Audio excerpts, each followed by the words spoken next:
सबसे पहले आरजू, आप पत्रकारिता कर रही हैं, आप देख रही हैं पाकिस्तान के सामने क्या क्या चुनौतियां हैं। ये कितनी बड़ी चुनौती आप देखती हैं, ये मैं आपसे समझना चाहूंगी, और क्या विकल्प बचते हैं पाकिस्तान के सामने?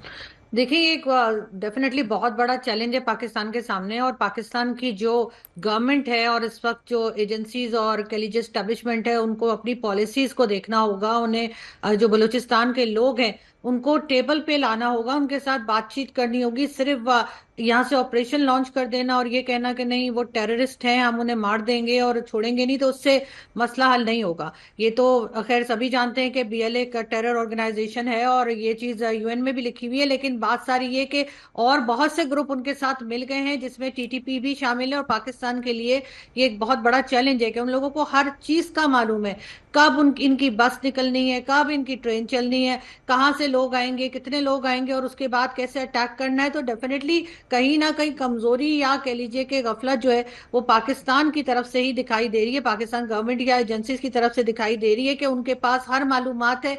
तो इसका मतलब है कि उनकी इंटेलिजेंस जो है वो हमसे कहीं बेहतर है। सॉरी। और इसी को लेकर इनको आगे काम करना होगा और देखना होगा कि कहाँ का अपनी जो चीज इनकी कमजोरी है, पाकिस्तान की गवर्नमेंट की जो वीकनेसेस है, उनको जब तक ये मानेंगे नहीं तब तक ये ठीक भी नहीं कर पाएंगे।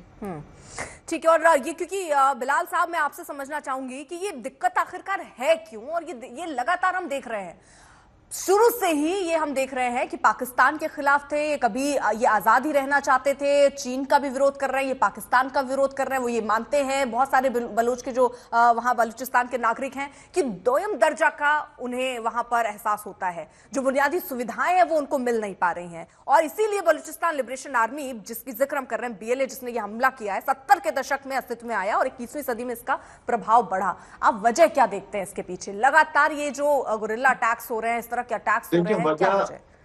वजह तो क्लियर है कि आप मतलब पाकिस्तानी जो फौज है, जो इंटेलिजेंस जा रहे हैं या स्टेट है, उन्होंने उनका जीना ऐसा कर दिया है कि हजारों की तादाद में उनके बच्चे मिसिंग है। हजारों की तादाद में ऐसे भी लोग हैं जो 15-15 16-16 सालों से मिसिंग है। हम्म। जब उनके बच्चे या मतलब जिनके बच्चे मिसिंग हैं, जिनके मतलब मर्द मिसिंग थे या बाप मिसिंग थे, वो आपके पास आके पैदल आके आपके पास दया लेके आते हैं इस्लामाबाद में कि हमें सिर्फ ये बता दो कि वो किधर हैं।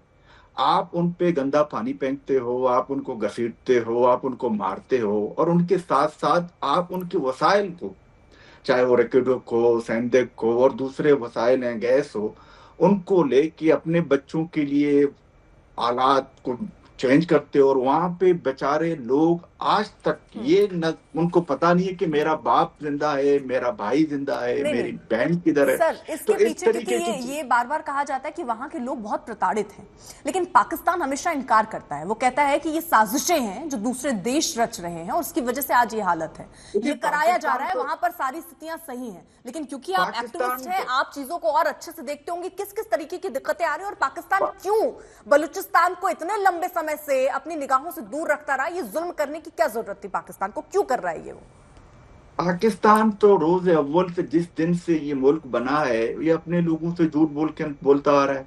इन्होंने क्या क्या कहाँ कहाँ झूठ नहीं बोला है। 1971 में उन्होंने अपने लोगों से झूठ बोला कि फौज पता नहीं क्या कर रही है, फिर हमने देखा कि 93,000 कहाँ कहाँ के आपके यहाँ क्या हुआ।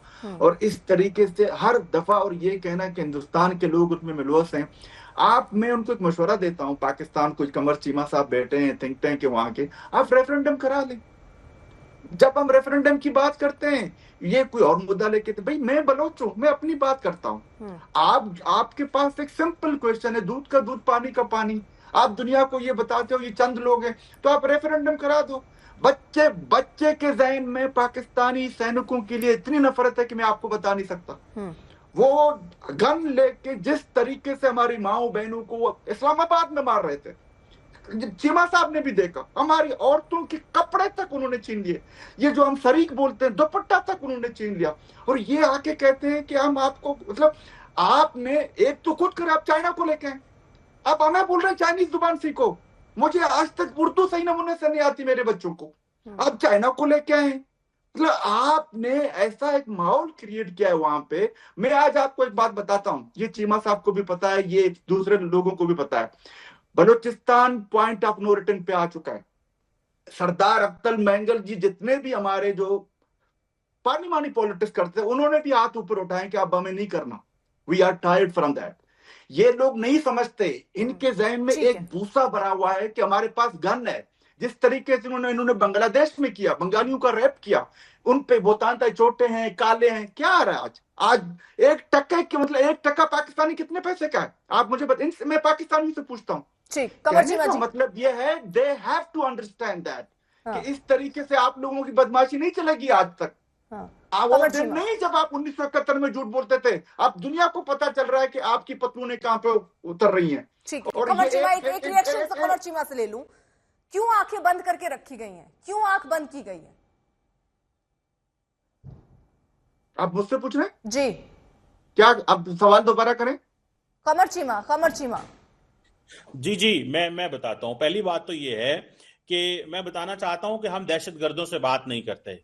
सो BLA is a terrorist organization. कोई अगर ये समझता है कि आप BLA से बात करेंगे, डायलॉग करेंगे, तो नहीं बात होगी। एक बात। दूसरी बात ये है कि रिसोर्सेज की बात की गई।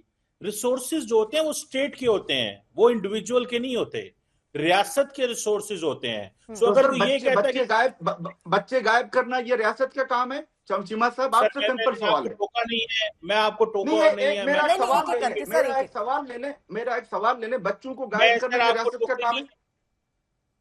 मैं सर आपको टोके नहीं, अगर आप मुझे टोकेंगे तो मैं शायद ज्वाइन नहीं कर पाऊंगा। मैं अपनी बात करना चाहता हूं, मैं किसी को कोई इंटरप्ट नहीं करूंगा। सिंपल सी बात है रिसोर्सेज की। रिसोर्सेज हमेशा रियासत के होते हैं, इंडिविजुअल्स के कोई रिसोर्सेज नहीं होते। अगर किसी से जगह से तेल निकल आया है, वो गैस निकल आई, तो ये थोड़ी है कि वो मेरे रिसोर्सेज हैं। लेकिन इसके ऊपर भी बहस हो सकती है। हाँ, ये चीज कहना कि जनाब वो Akhtar Mengal, Maulana Fazlur Rahman, they are individuals, वो कोई अकले कुल नहीं है। मैं मौलाना फजलुर रहमान पाकिस्तानी सियासतदान है, वो कहते हैं जी के इतने अजला में BLA है। BLA के पास 1 इंच भी जगह नहीं है। अगर BLA कोई ऐसी टेरिटरी, ऐसा मोहल्ला, ऐसा घर, ऐसा शहर कंट्रोल करता है तो वो बताए कि उनका एड्रेस कहाँ है। देखिए, दहशतगर्दों का कोई एड्रेस नहीं होता। दहशतगर्द आज इधर है, सुबह उधर है, कल शाम को इधर है, उनका कोई एड्रेस नहीं है, उनकी कोई टेरिटरी नहीं है। और वो बलोचिस्तान के लोगों के जो स्पोक्स पर्सन नहीं है, दहशतगर्द स्पोक्स पर्सन नहीं होते। ये लोग जो बंदूक उठा के पहाड़ पे चढ़ जाएंगे, अनआर्म्ड सिविलियंस को, बेचारे लोगों को, ट्रेवलर्स को मारेंगे, इनको बिल्कुल कोई ट्रीटमेंट नहीं किया जाएगा। ट्रीट किसको किया जाएगा? जो पाकिस्तान के कॉन्स्टिट्यूशन को मानेगा, जो रिस्पेक्ट करेगा, उससे बात भी होगी, उससे डायलॉग भी होगा। वो रियासत पे जो मर्जी बात करे, वो मुल्क के साथ जो मर्जी कहे, उसको अलाउ है। बंदूक पकड़ के आपसे कोई बात नहीं होगी। और आपने बात की फौज की, आप चले जाइए कश्मीर के अंदर, इंडियन ऑक्युपाइड कश्मीर के अंदर, देखें वहां इंडियन कश्मीर में इंडियन फौज की क्या इज्जत है। सो ना बताएं ये बातें। हाँ, अगर आप लोग बंदूक कमर चीमा साहब, आप ना घूम के इंडिया में जो चले आते हैं, मैं आपको जरा याद दिला दूं आज क्या स्थिति है, उसकी तुलना में पाकिस्तान में कहीं किसी से कर भी नहीं सकती। और आप इंडिया की तो बात ही मत कीजिए, किसी भी हिसाब से कोई तुलना पाकिस्तान की है नहीं। बात आपके घर की होती है, आप इंडिया का दरवाजा खटखटाने लगते हैं, और इसीलिए पाकिस्तान की आज हालत ये है सर। और एक सेकंड कमर चीमा साहब, आपने ये कहा कि हम आतंकियों से, आतंकी संगठनों से बात नहीं करते। मुझे जरा बताइए, कितने अंतरराष्ट्रीय ऐसे संगठन है आपके यहाँ पे, जो संगठन है जो बैन है, कौन पाल रहा है, कौन पोस्ट रहा है, कौन उन्हें अपने यहाँ बैठाकर पूरी सब्जी खिला रहा है? बताइए मुझे। अगर आप बात नहीं करते लेकिन उनको पूरी सब्जी खिलाइएगा बैठा कर। सवाल, आपकी आवाज बंद हो गई थी बीच में, मुझे सर हो जाएगी बंद। भारत की आवाज इतनी बुलंद है ना सर, नहीं पहुंचती कई बार। आप, यही दिक्कत है पाकिस्तान की। ऑफेंस की बड़ी सीरियस डॉक्ट्रिन है। पाकिस्तान को अंदर जाके खोखला करना है बलोच मिलिटेंट ऑर्गेनाइजेशंस को, वो ग्रुप और इस्लामिक मिलिटेंट जो TLP जो बाकी इस्लामिक ग्रुप्स हैं, जिसे TTP है, उनको पैसा इंडिया देता है। सीधी सी बात है, इसमें कौन सी दो राय है? इंडिया पैसा देता है बलोच मिलिटेंट्स को, इंडिया पैसा देता है इस्लामिक मिलिटेंट्स को। जाओ पाकिस्तान में हमले करो, फौज पे हमले करो। पंजाबी और सर पाकिस्तान सरकार और आर्मी क्या करती है? बलोचिस्तान इंतजार करती है, आने दीजिए पैसा, है ना, मजे आ रहे हैं, बैठकर हाथ बांध कर बैठी हुई है। आपकी आर्मी कुछ नहीं कर सकती। अगर मैं आपके कहे पर यकीन भी करूं, चलिए एक तरफ तो वो यकीन की जरूरत ही नहीं है, सबको पता है सर, अंतर्राष्ट्रीय स्तर पर भी पता है पाकिस्तान की हालत, उसकी बात ही नहीं है। लेकिन सर अगर भारत ऐसा कर रहा है तो आप क्या कर रहे हैं, आपकी आर्मी क्या कर रही है, आपकी सेना क्या कर रही है? इंतजार कर रही है, हमले होते रहे, इंतजार कर रही है, पैसे बरखाते रहे, इंतजार कर रही है कि ऐसे आतंकी पलते रहे। हम आपके मुल्क में किसी किस्म की निशाना साध रहे हैं, फिर भी अपने ही पीठ पर वार कर रहे हैं सर। किसी दहशतगर्दी की भारत के अंदर सपोर्ट नहीं करूंगा। I will not support anyone जो भारत के कॉन्स्टिट्यूशन की खिलाफ वर्जी करता हो। मैं किसी ऐसे ग्रुप की सपोर्ट नहीं करूंगा जो भारत के कॉन्स्टिट्यूशन की खिलाफ वर्जी करता हो। आपसे भी यही तवक्को करते हैं, आपसे भी यही तवक्को करते हैं कि वो जो हमारे कॉन्स्टिट्यूशन को नहीं मानते आप उनको पैसे देने बंद। हाँ देखो ये सच्चाई है। कमर चीमा साहब जो बोल रहे हैं उनको ये समझना चाहिए, ये लश्कर तोबा जैसे मोहम्मद किसने खड़े किए, ये इनको फंड भी करते हैं, ट्रेनिंग भी करते हैं, मोटिवेट भी करते हैं और इनको पालते हैं, पोसते हैं और फिर भारत की तरफ भेजते हैं।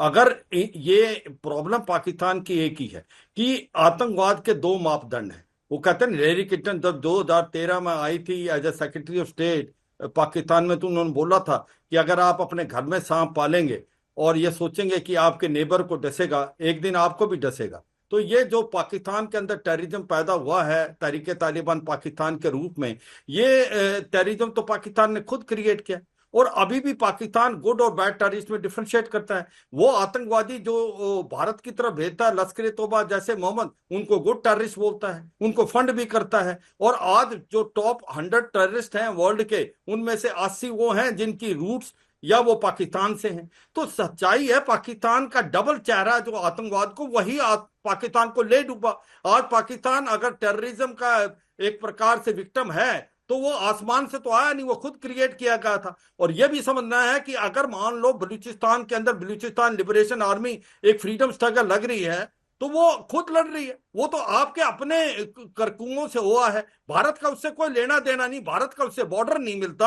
आप ये देखें 1948 के बाद जब से आपने 27 मार्च से इसको जबरदस्ती कब्जे में लिया है, 4 बार इंसर्जेंसी हो चुकी। वहां पर आप कह रहे हैं कि जो रिसोर्सेज हैं उनको सबको डिस्ट्रीब्यूट, वो नेशनल रिसोर्सेज हैं, मगर ये तो नहीं ना वो रिसोर्सेज बलूचिस्तान में बिल्कुल ही इस्तेमाल ना हो। ये चाहे वो कॉपर है, जिंक है, कोबाल्ट है, गैस है। आप देखें कि पर बलूचिस्तान सबसे बड़ा लार्जेस्ट प्रोविंस है पाकिस्तान का, सबसे रिच है रिसोर्सेज में, पर सबसे पुअर है क्योंकि गरीबी इतनी है वहां पर, खाने को दाने नहीं, पीने को पानी नहीं। तो सच्चाई है पाकिस्तान को अंदर झांक के देखना चाहिए। अगर वो समझता है कि बलूचिस्तान उनका अपना हिस्सा है, वो लोग अपने हैं, तो फिर उनको साथ लेके चले। और भारत की तरफ जब उंगली उठाते हैं तो मैं चीमा साहब को कहूंगा भारत में आए और देखें भारत का जम्मू एंड कश्मीर कहां से कहां निकल गया, 77 साल आगे निकल गया पीओजेके से। वहां पर अमन शांति है, वहां पर एक प्रकार से आप डेवलपमेंट का दौर है, सड़कों का जाल बिछ गया है, 2.5 करोड़ के करीब वहां पर टूरिस्ट आए हैं।